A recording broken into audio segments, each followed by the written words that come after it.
It is commonly thought that John Wilkes Booth assassinated President Lincoln for fame, but that may not be the case.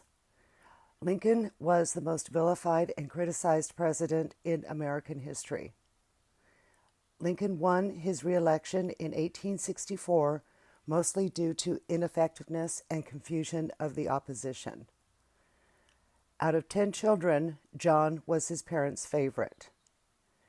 In his youth, he was described as gentle, loyal, generous, and athletic.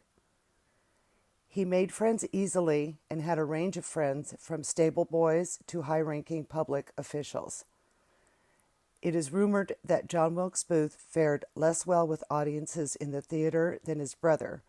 However, evidence shows the contrary. He had great reviews for his plays and was appraised for his talents by critics and audiences alike.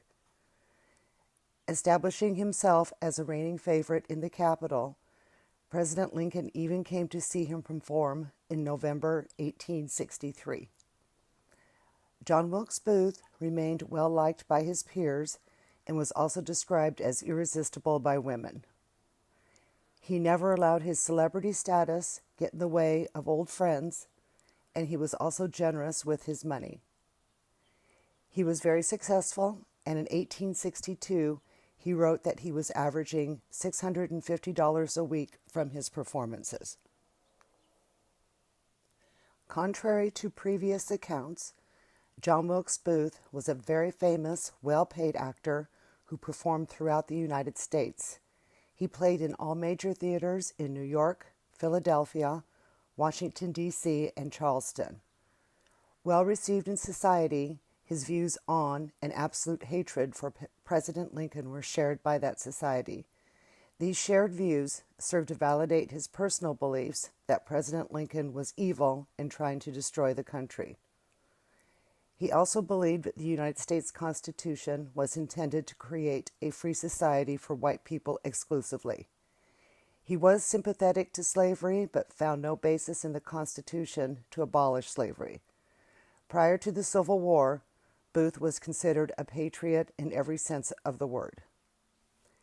His profession, acting, allowed him free, unfettered travel between the North and South. Decidedly on the South side of the war, he spied for the Confederates from the start of the Civil War. He also smuggled supplies necessary to the war effort. A great deal of the supplies he smuggled were at his own expense. After Gettysburg, defeat of the South was most certain. General Lee knew it was a losing proposition and was preparing to surrender.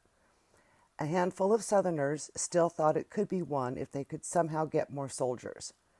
Most notable was Jefferson Davis, president of the Confederacy. Booth also was determined to continue and now believed God had sworn him to avenge the South at all costs. Booth then traveled to Canada to meet with other Confederate spies. From these meetings came two potential scenarios. The first was to attack the North through Canada and weaken the North's superior industrial power. The second, to kidnap President Lincoln and ransom him in exchange for Confederate prisoners. The second scenario became the spies' plan.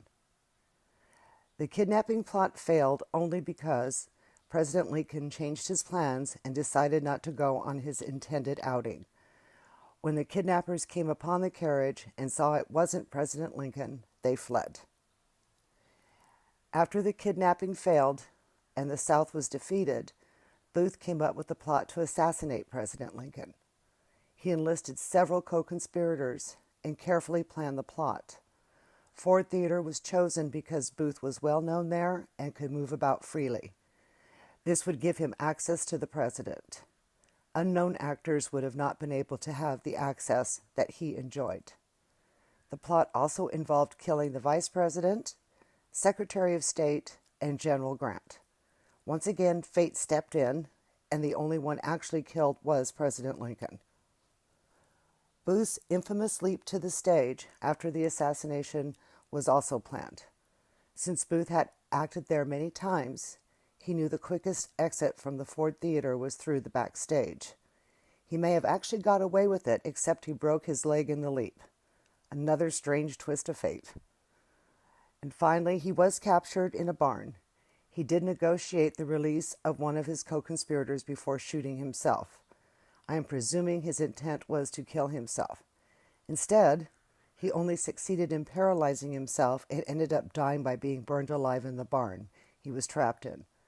Paralyzed, he couldn't get out of the barn or probably call out for help.